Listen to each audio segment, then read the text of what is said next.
영화 속의 사랑, 밝히는 여인의 마지막 자아 탐색, ним포매니악 볼륨 2.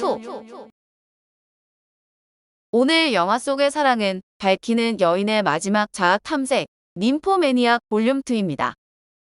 ним포매니악은 볼륨 1과 볼륨 2의 두 편의 영화로 되어 있는데 다른 이야기가 아니라 워낙 영화가 길어서 두 편으로 나눠서 개봉을 한 것입니다.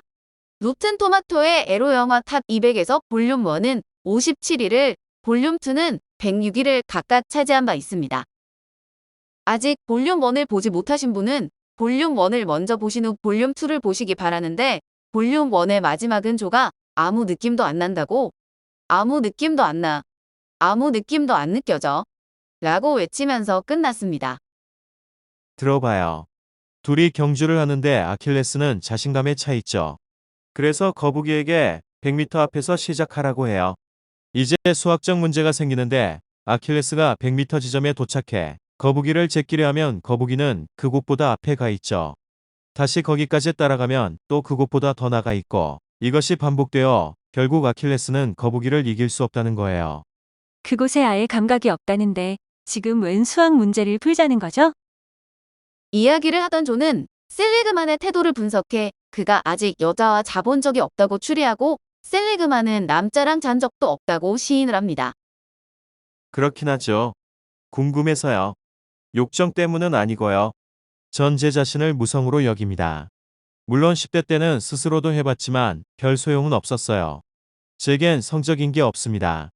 이런 경우가 생각처럼 드물지는 않아요. 물론 성에 관한 책은 많이 읽었죠. 그리고 그들은 방 안에 걸린 러시아의 성상화를 보면서 동방교회와 서방교회의 이야기로 넘어가게 됩니다. 챕터 6. 동방교회, 서방교회. 조는 12살 때 학교에서 소풍을 갔을 때 절정을 느낀 이야기를 해서 셀리그만을 놀래킵니다. 절정이 저절로 느껴졌다고요? 네, 분명 절정이었어요. 의사들은 발작이라 했지만요. 절정 도중에 양옆으로 두 여성의 환영을 받다고 했죠. 황금잔을 손에 들고 이상한 짐승을 타고 있었어요. 다른 여성은 로마식 의상이었고요. 셀리그만은 그녀의 이야기가 신성모독적으로 재구성한 예수의 산상변형 같다고 말하는데, 동방교회에서 가장 은혜롭게 여겨지는 구절이라고 합니다. 조는 셀리그만에게 갑자기 독서, 욕구를 잃고 책과 활자에 대한 열정이 사라졌다고 생각해보라며 이후 주도권이 제롬에게로 옮겨가게 되었다고 합니다. 어느 날 식당에서 제롬은 조에게 스푼을 그녀의 그곳에 넣으면 5파운드를 주겠다고 하자 조는 한치의 망설임도 없이 스푼을 잔뜩 가져와 그녀의 그곳에 집어넣어 많은 돈을 받게 됩니다.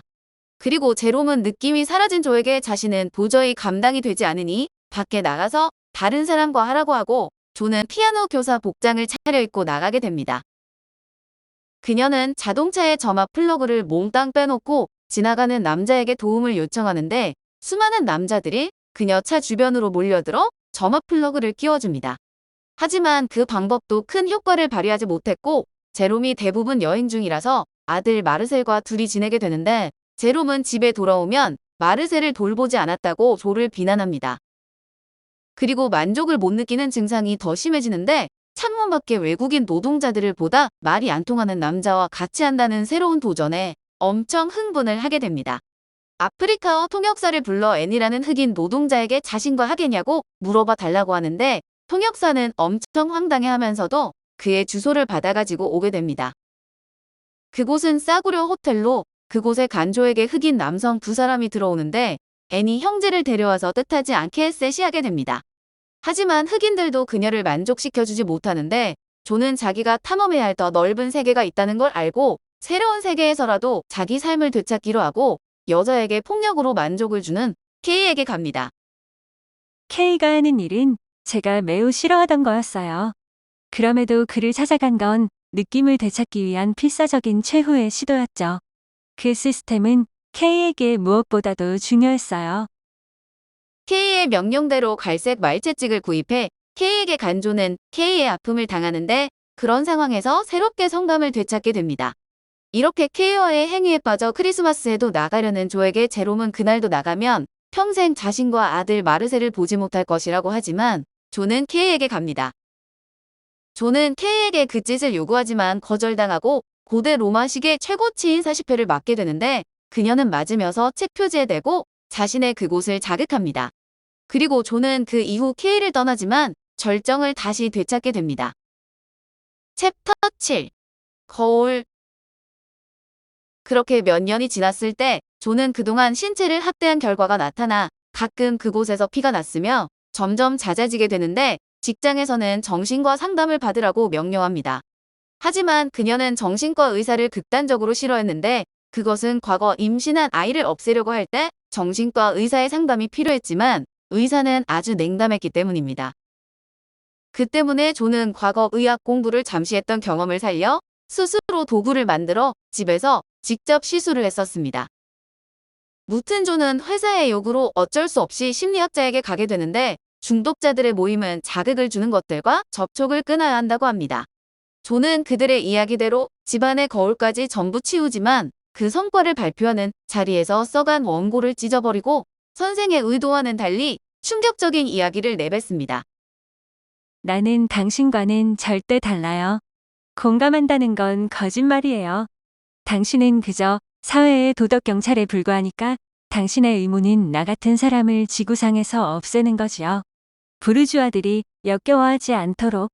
난 당신들과 달라요. 나는 ним포매니악이고 그런 자신을 사랑해요. 무엇보다도 난 내 그곳을 사랑하고 내 욕정을 사랑해요. 챕터 8. 총. 직장을 떨려난 조는 비수금 사업을 하는 암흑 조직을 찾아가는데 그녀에 대한 이야기를 들어 알고 있던 보스 엘은 그녀에게 자신과 함께 일을 하자고 합니다. 엘로는 윌렘 데포가 나온답니다. 이렇게 조의 사업은 나날이 번창해 커졌고 그녀는 마르셀에게 더 많은 돈을 보낼 수 있게 되는데 보스 엘로부터 후계자를 양성할 필요가 있다며 피를 소개받습니다. 피를 한번 보기라도 하라는 엘의 권유에 피의 경기장에 간 조는 기형적인 귀를 가진 불쌍한 소녀에게 동정심과 감정이 생겨 주말마다 경기를 찾아가 못하는 그 아이를 응원하게 됩니다. 결국 조는 피와 함께 일을 하게 되는데 거리의 법칙에 대해서는 오히려 피가 더 잘 알고 있어 피는 총을 들고 다니면서 거칠게 일을 합니다. 그리고 어느 날 조는 피가 혼자서 일을 해볼 때가 되었다며 채무자의 집에 보내는데 공교롭게도 그 집은 제롬의 집이었고 피는 제롬이 6번에 나눠 빚을 갚도록 합니다. 조는 총을 가지고 제롬의 집 앞에서 피와 함께 돌아오는 제롬에게 총을 쏘지만 권총을 장전하지 않아서 총은 발사되지 않고 대신 제롬에게 흠씬 두들겨 맞습니다. 그리고 피는 얻어맞아 길바닥에 널브러진 조를 아랑곳하지 않고 제롬과 그녀가 보는 앞에서 당당하게 그 짓을 하게 됩니다. 그녀 역시 대단한 중독자 여자였던 거죠. 이야기를 마친 조에게 셀레그만은 그녀는 충분히 용서받아야 된다고 이야기를 해주고 조는 마음에서 욕망을 없애고 살아가는 것이 지금의 목표라고 말합니다. 그러나 조와 잘 자라는 인사를 하고 방을 나간 셀레그만은 다시 조의 방에 들어와 잠자고 있는 조의 아랫도리를 보고 사랑을 시도하는데 조는 강하게 거부하면서 권총을 찾아 손에 쥡니다. 그리고 어둠 속에서 조에 안 돼요. 라는 외침과 셀레그만의 당신은 수천 명 이랑 찼잖아. 라는 말이 한 발의 총성과 함께 들리면서 영화는 끝이 납니다. 영화의 뒷이야기. 역사적으로 남자의 성은 양지로 많이 나온 반면 여자의 성에 대해서는 알려진 바도 없고 상대적으로 부정적으로 인식하는 경우가 많았습니다. ним포매니악은 여자의 성에 대해서 적나라하게 보여져 이런 궁금증을 해결하고 편견을 깨뜨립니다. 처녀성을 상실하는 경험부터 성적지향, 임신과 낙태, 늙어가는 과정까지 조의 삶을 통해 성과 관련된 정말 다양한 경험에 대해 이야기를 합니다. 내용이 워낙 적나라해서 이런 영화의 대표작으로 비판을 많이 받았으며 이런 영화에 아역 배우가 나오는 것에 대해 논란이 일기도 했습니다. 캐스팅이 엄청 화려한데 샤를로트 갱스부르, 스텔란 스카스가드, 스테이시 마틴, 샤이아 라보프, 크리스찬 슬레이터, 제이미 벨, 우마 서먼, 윌렘 데포, 휴고 스피어, 코니 닐슨, 니클라스 브로 등이 출연합니다. 라스 폰트리에 감독은 배우들에게 그곳 사진을 찍어서 제출할 것을 요구했고 샤이아 라보프는 배역을 따내기 위해 감독에게 여자친구와의 관계 영상을 보냈다고 합니다. 조의 과거를 연기했던 스테이시 마틴은 실제 행위는 없었다. 배우를 위해 보형물, 특수 효과 등 그런 장면을 찍기 위한 소품 등 모든 것이 갖춰져 있었다고 했습니다. 영화를 만든 사람들. 감독인 나스 폰트리에는 덴마크의 영화 감독으로 항상 논쟁의 중심에 서 있는데 세계 영화계에서 가장 어두운 비전을 펼쳐 보이는 감독 중 한 명입니다.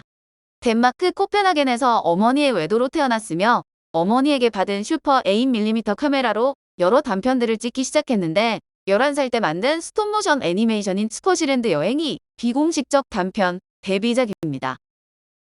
덴마크 국립영화학교를 졸업했으나 본인은 그곳에서 아무것도 못 배웠다고 하는데 매혹적이고 암울한 작품을 만드는 것으로 유명하며 칸 영화제와의 인연이 특히 눈에 띕니다.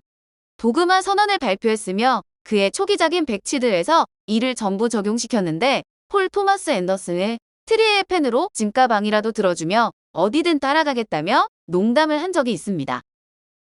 도그빌, 안티크라이스트, 멜랑콜리아, ним포매니아, TV 시리즈 킹덤, 브레이킹 더 웨이브 등이 대표작이며 나치를 옹호한 발언으로 한동안 곤욕을 치른 바 있습니다. 조 역의 샤를로트 갱스부르는 프랑스의 가수이자 배우인데 아버지는 샹송의 전설인 세르주 갱스부르이며 어머니는 영국인 배우 제인 버킨입니다. 15살에 두 번째 작품 귀여운 바나나로 세자르 신인 배우상을 수상했고 소피 마르소 버금가는 국민 여동생으로 사랑받았습니다. 안티크라이스트에서 파격적인 연기로 칸 여우주연상을 받아 배우로서 전환점을 맞았으며 멜랑콜리아와 ним포매니악에 연달아 출연했습니다. 2013년 어릴 적부터 함께 자란 약물과 알코올 중독에 시달렸던 언니 케이트 베리가 아파트에서 떨어져 사망한 충격으로 파리를 떠나 뉴욕으로 이사를 했습니다. 이후 음반 작업에 매진하면서 언니와 아버지의 죽음에 대한 슬픔과 분노를 담은 앨범 레스트를 발매했는데 IRM과 함께 음악 웹진 피치포크의 베스트 뉴뮤직으로 선정되는 등 찬사를 받았습니다. 셀레그만 역의 샤이아 라보프는 미국의 배우 겸 코미디언으로 LA에서 프랑스계 미국인 아버지인 제프리 크레이그 러버프와 유대인계 어머니 사이에서 태어났습니다. 디즈니 채널에서 사회자를 담당하게 되면서 여러 경력을 쌓았으며 미녀 삼총사 2, 아이로봇, 콘스탄틴 등 블록버스터 영화들의 조연으로 출연해 인지도를 쌓았습니다. 2007년 트랜스포머가 전 세계적인 흥행 기록을 세우며 스타 배우로 급부상했고 이글아이, 인디아나 존스 크리스탈 해골의 왕국 등으로 출연료 대비 수익률이 높은 배우 순위에서 1위를 차지했습니다. 오늘 영화 속의 사랑은 밝히는 여인의 마지막 자아 탐색 ним포매니악 볼륨 2였습니다.